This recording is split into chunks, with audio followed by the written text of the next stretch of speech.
Hello दोस्तों, welcome back to my channel exam store. दोस्तों, जैसा कि आप सभी को पता है UP triple S C video का री एग्ज़ाम होने वाला है। तो उसमें सबसे ज़्यादा हिंदी का इम्पोर्टेंट टॉपिक जो है पत्र लेखन और संक्षेपण जो होती हैं सरकारी शब्दावलियाँ के बारे में, जो मैंने आपको बताया था यहाँ पे प्रशासनिक शब्दावलियाँ, उन सभी के बारे में जो है हम लोग डिस्कस करने वाले हैं। इससे पहले जो है पार्ट 1 मैंने कंप्लीट करा दिया है 1 से लेके 50 क्वेश्चन तक। जिन लोगों ने उसको नहीं देखा है प्लीज़ जाके देख लीजिए। आज जो है ये पार्ट 2 है जिसमें हम लोग 50 से लेके 100 तक क्वेश्चन करने वाले हैं। तो देर नहीं करते हैं, वीडियो स्टार्ट करते हैं। और आपके सामने 52 क्वेश्चन आ चुका है और मैं इसमें आपको बता देता हूँ सिर्फ हम लोग वही आंसर देते हैं जो राइट आंसर होता है, क्योंकि समय बहुत ही कम है आप लोगों के पास। और इस एग्ज़ाम के लिए मैंने पहले ही स्ट्रेटजी बता दी है कि कैसे आपको क्या क्या करना है। तो चलिए 52 क्वेश्चन में आपसे पूछा जा रहा है कौन सी विशेषता कार्यालय आदेश से संबंधित है। तो इसका सही जवाब क्या हो जाएगा, ए ऑप्शन। यानी इस पत्र के नीचे बाईं तरफ उन व्यक्तियों को नामों को लिखा जाता है जिनके लिए आदेश जारी किया जा रहा है तथा जिनको इनकी प्रतिलिपि भेजी जानी है। प्रतिलिपि का मतलब होता है फोटोकॉपी भेजी जानी है। तो 52 का ए ऑप्शन सही है गाइस, ठीक है। मैं आपको पूरा ऑप्शन नहीं पढ़ के बताऊंगा क्योंकि इससे टाइम भी आपका भी बर्बाद होगा। तो डायरेक्ट हम लोग जो राइट आंसर होगा उसी को देखेंगे। 53 में पूछ रहा है कौन सी विशेषता अधिसूचना से संबंधित नहीं है, यानी नोटिफिकेशन से कौन सी विशेषता जो है संबंधित नहीं है। तो राइट आंसर इसका कौन सा है, डी ऑप्शन। यानी इस पत्र द्वारा समान सूचनाओं का संक्षेपण जो है एक साथ कई कार्यालयों या पदाधिकारियों तक पहुंचाया जाता है, ठीक है। इसके द्वारा जो है क्या है, कई कार्यालयों और पदाधिकारियों तक पहुंचाया जाता है सूचनाओं को। 54 में आपसे पूछा जा रहा है निम्नलिखित विकल्पों के परिपत्र में संबंधित कौन सा विकल्प भिन्न है। तो सही जवाब क्या है, डी ऑप्शन। यह राष्ट्रपति एवं राज्यपाल के नाम से जारी होते हैं। क्या परिपत्र जो है यह राष्ट्रपति एवं राज्यपाल के नाम से भी जारी होते हैं। अब आगे देखिए 55 क्वेश्चन में आपसे पूछा जा रहा है कौन सा विकल्प परिपत्र से अलग है, ये आपको बताना है। तो कौन सा गाइस, ए ऑप्शन है। यानी यह पत्र जो है अनुभाग अधिकारी द्वारा जारी किए जाते हैं, ये क्या है, अलग है। 56 में आपसे पूछा जा रहा है निम्नलिखित विकल्पों में से कौन सा विकल्प अनुस्मारक स्मरण से पत्र से संबंधित नहीं है। तो इसका राइट आंसर क्या हो जाएगा 56 का, तो डी ऑप्शन। यानी इस पत्र में मात्र सूचना प्रदान की जाती है और इसमें उत्तर की आशा नहीं की जाती है। 50 जो है 6 का डी ऑप्शन बिल्कुल करेक्ट है। आगे बढ़ते हम लोग नेक्स्ट क्वेश्चन की तरफ। और यहाँ पे गाइज आप देख सकते हो 57 क्वेश्चन की तरफ आ चुके हैं और इसमें आपसे पूछा जा रहा है निम्नलिखित विकल्पों में से कौन सा विकल्प विज्ञापति से संबंधित है। तो आपको बताना है। तो इसका राइट आंसर क्या हो जाएगा, ए ऑप्शन। यानी इस पत्र के माध्यम से सरकारी एवं गैर सरकारी प्रतिष्ठान अपनी किसी घोषणा, निर्णय, निश्चय, निर्देश एवं योजना आदि से संबंधित सूचनाएं संबंधित व्यक्तियों तथा आम लोगों तक पहुंचाते हैं। तो ये आपको याद रखना है। 57 का ए ऑप्शन बिल्कुल करेक्ट है। आगे बढ़ते हैं 58 क्वेश्चन में आपसे पूछा जा रहा है प्रतिवेदन रिपोर्ट से संबंधित भिन्न विकल्प का चयन करें। तो कौन है इससे भिन्न विकल्प, डी ऑप्शन। यानी इस पत्र की शैली विधिक एवं टकसाली होती है। कैसी होती है, विधिक एवं टकसाली होती है। 59 क्वेश्चन में आपसे पूछा जा रहा है प्रतिवेदन लिखने के लिए किन बातों पर विशेष ध्यान देना चाहिए, संबंधित भिन्न विकल्प का चयन करें। तो सही ऑप्शन क्या है, डी ऑप्शन। यानी पुनरुक्ति दोष क्षम्य है। ये क्या है, पुनरुक्ति दोष क्षम्य है। 60 क्वेश्चन में आपसे पूछा जा रहा है टिप्पण लेखन से संबंधित भिन्न प्रकार का चयन करें। तो इसका सही जवाब क्या है, बी ऑप्शन है। यानी मित्रों द्वारा जो टिप्पणी मिले उससे भिन्न प्रकार का चयन आपको करना है। 61 में पूछा जा रहा है तार लेखन से संबंधित भिन्न विकल्प का चयन करें। तो सही जवाब क्या हो जाएगा इसका, डी ऑप्शन। यानी इसकी जो शैली होती है वह अनुरोधात्मक एवं सिफारिश वाली होती है। तार लेखन से संबंधित भिन्न विकल्प का चयन कौन है, तो डी ऑप्शन। इसकी जो शैली होती है वो कैसी होती है, अनुरोधात्मक एवं सिफारिश वाली होती है। आगे बढ़ते हैं 62 क्वेश्चन में। देखिए व्यक्तिगत पत्र लिखते समय अपने मित्र को पत्रारंभ व समापन करने समय अभिवादन के लिए किन शब्दों का प्रयोग करेंगे। तो प्रिय, बंधु या अभिन्न प्राण, ये सारे जो है आप व्यक्तिगत जब लिखेंगे अनौपचारिक लेटर, उसके लिए जो है आपको बताया जा रहा है किन किन शब्दों का आप प्रयोग करेंगे। 63 में पूछा जा रहा है आप अपने माता पिता को पत्र लिख रहे हैं तो पत्र के आरंभ में किन शब्दों का प्रयोग करेंगे, तो श्रीदेव का, किसका, ये डी ऑप्शन बिल्कुल करेक्ट है। अगर आप इसका पीडीएफ प्राप्त करना चाहते हैं तो नीचे डिस्क्रिप्शन बॉक्स में जो है एग्जाम स्टोर फैमिली यानी टेलीग्राम का लिंक होगा, वहाँ से आप इसका पीडीएफ भी प्राप्त कर सकते हैं।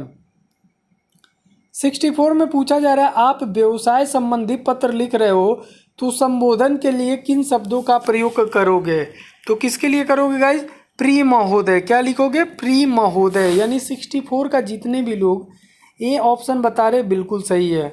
आगे बढ़ते हैं। 65 क्वेश्चन में पूछा जा रहा है आवेदित पत्र के लिए आवेदन करते समय पत्र में किस प्रकार का संबोधन किया जाता है, तो सही जवाब क्या आ जाएगा, ए ऑप्शन, यानी माननीय महोदय का जो है संबोधन किया जाता है। 66 में आपसे पूछा जा रहा है प्राधिकारी के लिए सटीक अंग्रेजी शब्द कौन सा है, तो अथॉरिटी है। ये आपको क्वेश्चन रिपीट हो चुका है, पहले भी बता दिया गया है। ऑर्डर के लिए सटीक हिंदी शब्द कौन सा है, तो ऑर्डर मतलब होता है आदेश, यानी सी ऑप्शन बिल्कुल करेक्ट है। आगे आपसे पूछा जा रहा है ग्राहक के लिए सटीक अंग्रेजी शब्द कौन सा होता है, तो कस्टमर। कौन सा होता है गाइज, कस्टमर। आप लोग बचपन से ही जानते होंगे। अब यहाँ से देखिए प्रोबेशनरी के लिए सटीक हिंदी शब्द कौन सा होता है, तो परिवीक्षाधीन। कौन सा होता है, परिवीक्षाधीन। ये आपको याद रखना है। आगे चलते हैं 70 क्वेश्चन में, और इसमें आपसे पूछा जा रहा है प्राधिकरण के लिए सटीक अंग्रेजी शब्द क्या है, तो अथॉरिटी है। ये क्वेश्चन बार बार रिपीट हो रहा है, आप लोग समझ सकते हैं, इंपॉर्टेंट है। 71 में पूछा जा रहा है सेल्फ एम्प्लॉयड के लिए सटीक हिंदी क्या है, तो स्वरोजगार। क्या है गाइस, स्वरोजगार बिल्कुल सही है।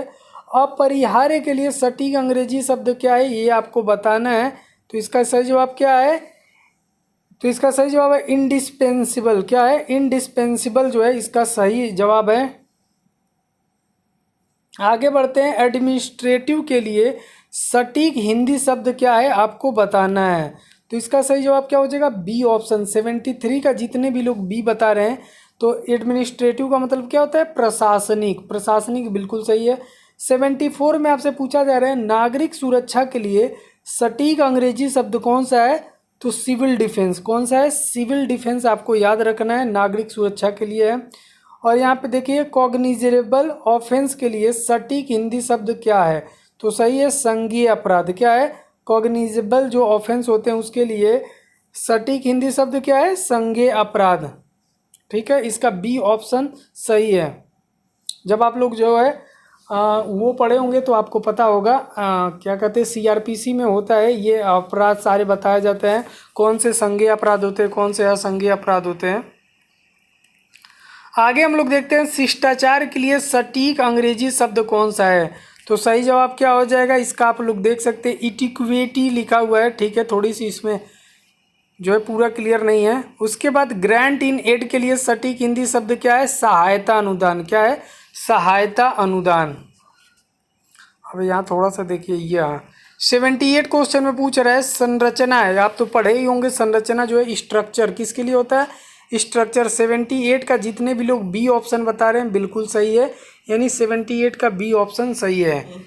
ठीक है, आगे बढ़ते हैं। 79 क्वेश्चन में आपसे पूछा जा रहा है ग्रेडिएशन के लिए सटीक हिंदी शब्द कौन सा है, तो इसका सही जवाब हो जाएगा श्रेणीकरण। कितना हो जाएगा, बी ऑप्शन, श्रेणीकरण बिल्कुल सही है। 80 क्वेश्चन में पूछा जा रहा है शोषण के लिए सटीक अंग्रेजी शब्द कौन सा है, तो एक्सप्लॉइटेशन जो है वो क्या है, सटीक अंग्रेजी शब्द है। आप लोगों ने शोषण के विरुद्ध अधिकार, राइट टू एक्सप्लॉइटेशन पढ़ा होगा, वही है ये। ठीक है, उसके बाद चार्ज शीट जो होता है किसके लिए सटीक हिंदी शब्द होता है, तो आरोप पत्र। नहीं देखते हो, कोई भी एक्यूज्ड होता है, अपराधी होता है, तो उसके प्रति जो है चार्ज शीट फाइल की जाती है। निराकरण के लिए सटीक अंग्रेजी शब्द कौन सा है, तो एब्रोगेशन है। कौन सा है, एब्रोगेशन जो है ये निराकरण के लिए सटीक अंग्रेजी शब्द है। क्रेडिटर के लिए सटीक हिंदी शब्द कौन सा होता है, तो ऋणदाता। कौन सा होता है गाइज, बी ऑप्शन बिल्कुल सही है, ऋणदाता। अनुबंध के लिए एग्रीमेंट कौन सा होता है, अनुबंध आप लोग जब करते हैं एग्रीमेंट, तो इसका सही जवाब क्या हो जाएगा, एग्रीमेंट। 84 का बी ऑप्शन बिल्कुल सही है। आगे बात करते हैं 85 क्वेश्चन में पूछा जा रहा है इन्वेस्टमेंट के लिए सटीक हिंदी शब्द क्या होता है। तो आप लोग देखते हैं निवेश वाला जो है, आप लोगों के पास जो है टीवी में ऐड आता होगा म्यूचुअल फंड का, उसमें देख रहे थे निवेश के बारे में बता सकता है। तो वही इन्वेस्टमेंट मतलब क्या होता है, निवेश करना।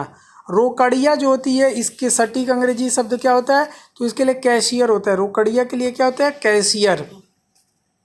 87 में आपसे पूछा जा रहा है एजेंट के लिए सटीक हिंदी शब्द क्या है, तो अभिकर्ता। एजेंट का मतलब क्या होता है, अभिकर्ता। अभिकर्ता बी ऑप्शन सही है। यहाँ पे हम लोगों ने 87 क्वेश्चन कंप्लीट कर लिए। अब आगे बढ़ते हैं 88 में पूछा जा रहा है दोहराने की प्रणाली नकल के लिए सटीक अंग्रेजी शब्द कौन सा होता है, तो डुप्लीकेटिंग। क्या होता है, डुप्लीकेटिंग। आप लोग डुप्लीकेट जानते हैं, वही है। उसके बाद इंसिडेंटल के लिए सटीक हिंदी शब्द क्या होता है, तो आकस्मिक। क्या होता है, आकस्मिक। ठीक है, एक्सीडेंटल भी होता है, इंसिडेंटल भी क्या होता है, आकस्मिक होता है, याद रखिए।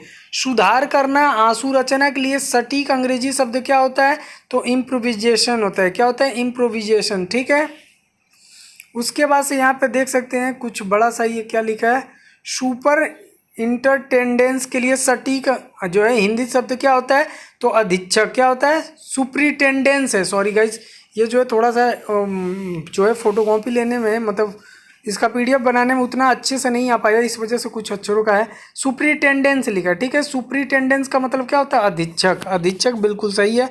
मूल के लिए सटीक अंग्रेजी शब्द क्या होता है, तो सब्सटेंटिव। क्या होता है, सब्सटेंटिव जो होता है मूल के लिए सटीक अंग्रेजी शब्द क्या होता है, सब्सटेंटिव। यानी 92 का जितने भी लोग बी ऑप्शन बता रहे बिल्कुल सही जवाब है। रिमाइंडर के लिए सटीक अंग्रेजी शब्द क्या होता है, अनुस्मारक। क्या होता है, अनुस्मारक। 93 का बी ऑप्शन बिल्कुल सही है।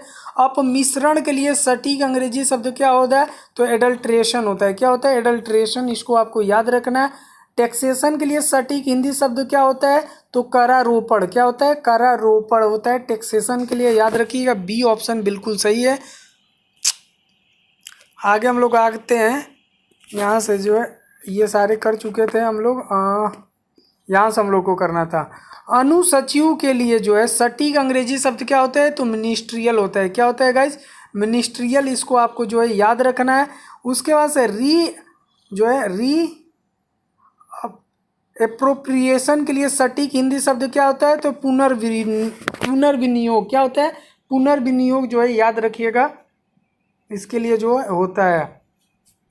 री एप्रोप्रिएशन के लिए क्या होता है, पुनर्वियोग। प्रतिपूर्ति के लिए सटीक अंग्रेजी शब्द क्या होता है, रिम्बर्समेंट। क्या होता है, रिम्बर्समेंट जो है प्रतिपूर्ति के लिए अंग्रेजी का शब्द क्या होता है, रिम्बर्समेंट। इसको आपको याद रखना है। आगे देखिए क्या दे रहा है, पावर ऑफ अटॉर्नी के लिए सटीक हिंदी शब्द क्या होता है, तो मुख्तारनामा। क्या होता है, मुख्तारनामा जो है आपको याद रखना है, पावर ऑफ अटॉर्नी के लिए जो होता है। आगे अभी देखिए माफीदार आसामी के लिए सटीक अंग्रेजी शब्द कौन सा होता है, तो बेनिफिशरी। कौन सा होता है, बेनिफिशरी, आपको याद रखना है। उसके बाद इंडिमेंटी बॉन्ड जो है, 1 मिनट देखना पड़ेगा, इंडिमेंटी बॉन्ड क्या होता है, इसका सही क्या लिखा है, क्वेश्चन नंबर 101। इंडेमनिटी बॉन्ड क्या लिखा है, इंडेमनिटी बॉन्ड जो है। ठीक है गाइज, इसके लिए जो है पूछा जा रहा है सटीक हिंदी शब्द क्या होता है, तो क्षतिपूर्ति बंध पत्र होता है। क्या होता है, क्षतिपूर्ति जो है बंध पत्र। मंत्रालय संबंधी के लिए सटीक अंग्रेजी शब्द क्या है, तो इसका बी ऑप्शन सही हो जाएगा। क्या हो जाएगा, मिनिस्ट्रियल। क्या हो जाएगा, मिनिस्ट्रियल जो है बिल्कुल सही है। उसके बाद आगे देखते हैं हम लोग क्या लिखा है, कंटेंजिएंट एक्सपेंडिचर के लिए सटीक क्या है, आकस्मिक व्यय। क्या कहते हैं, कंटेंजियस फंड। आप लोगों ने पढ़ा होगा, कंटेंजेंसी जो है आर्टिकल में भी दिया हुआ है। अधिग्रहण के लिए सटीक अंग्रेजी शब्द क्या होता है, एक्विजिशन होता है। क्या होता है, एक्विजिशन जो होता है वो अधिग्रहण के लिए होता है। कोड ऑफ कंडक्ट के लिए सटीक अंग्रेजी शब्द क्या होता है, आचार संहिता। क्या होता है, आचार संहिता जो है कोड ऑफ कंडक्ट होता है। स्थानांतरण पत्र के लिए सटीक अंग्रेजी शब्द क्या, सब्स्टिट्यूट। क्या होता है, सब्स्टिट्यूट। आप लोगों ने जब 12th में पढ़ा होगा, ठीक है, डिफ्रेंसिएशन या इंटीग्रेशन पढ़ा होगा, तो उसमें सब्स्टिट्यूशन मेथड आप लोग लगाते थे। रीएप्रोप्रिएशन के लिए सटीक हिंदी शब्द क्या होगा, पुनर्वियोगी। ये तो आप लोग दोबारा कर रहे हैं। अद्यतन के लिए सटीक अंग्रेजी शब्द क्या होता है, तो अप टू डेट। क्या होता है, अप टू डेट होता है। 108 का बी ऑप्शन बिल्कुल करेक्ट है। उसके प्रिफरेंसेस के लिए सटीक अंग्रेजी का हिंदी का शब्द क्या होता है? प्राथमिकता। आप लोग करते हैं ना कि पहली प्रियोरिटी दीजिए या प्रिफरेंस दिया गया, तो प्रिफरेंस का मतलब क्या होता है? प्राथमिकता या वरीयता। साक्षरता के लिए आप देखिए, साक्षरता के लिए लिटरेसी होता है। क्या होता है? लिटरेसी। आप लोगों ने बचपन में पढ़ा होगा कि लिटरेसी होता है, लिटरेसी रेट भी आप लोग। साक्षरता के लिए सटीक अंग्रेजी शब्द क्या होता है? लिटरेसी होता है। और सेंसस तो आप लोग बचपन से ही पढ़ते आ रहे हैं कि सेंसस जो है कब, यानी भारत में जनगणना दिवस कब मनाया जाता है? तो सेंसस का मतलब क्या होता है? जनगणना। ठीक है गाइस, तो यहाँ पे टोटल आज के जो है क्वेश्चन समाप्त हो चुके हैं। हम लोगों ने 111 क्वेश्चन कंप्लीट कर लिए। ठीक है, अब आगे टोटल इसमें 173 क्वेश्चन है। कल वाले पीडीएफ में जो है वो पूरी तरीके से मैं कंप्लीट कर दूंगा, उसमें थोड़े से ज़्यादा क्वेश्चन रहेंगे और ये आपके लगभग 2 या 3 जो है पार्ट में कंप्लीट हो गया है। तो आप लोग पूरा इसको जो है मल्टीपल टाइम रिवीजन कर लीजिए, इससे हर बार क्वेश्चन आपके शिफ्ट में पूछे जाते हैं और इसको 1-2 बार अगर आप पढ़ लेते हो तो आपको याद हो जाएगा। और इसका पीडीएफ मैंने आपको बता दिया कहाँ मिलने वाला है, तो टेलीग्राम चैनल ज्वाइन कर लीजिए, एग्जाम स्टोर फैमिली करके है, वहाँ पे मिल जाएगी। तो मिलते हैं फिर नेक्स्ट वीडियो में नेक्स्ट अपडेट के साथ, तब तक के लिए गुड बाय, टेक केयर, जय हिंद दोस्तों, लव यू ऑल।